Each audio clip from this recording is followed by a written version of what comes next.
जाइले न भतर से बताइले याद करवाइले भतर से बताइले।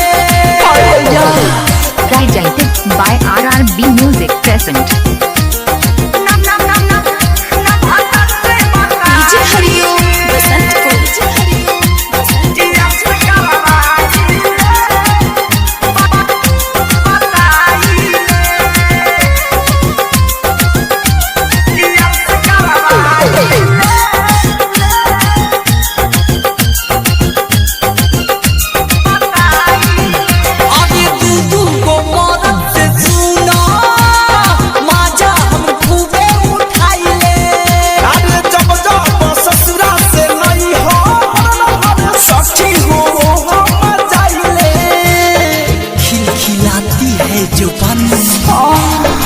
जब यार टूटा है जब चोट लगता है दर्द बड़ा होता।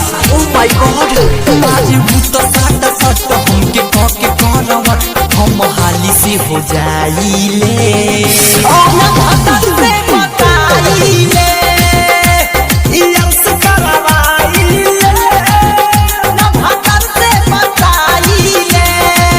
Presented by RRB Music present.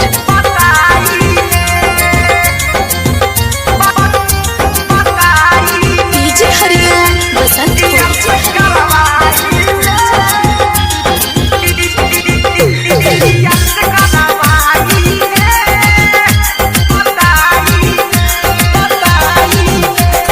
कितना ले कहिए सखी तोहरा से अपन कहानी चचा ले बहरा जे सैया काटी ले मन भर जानी।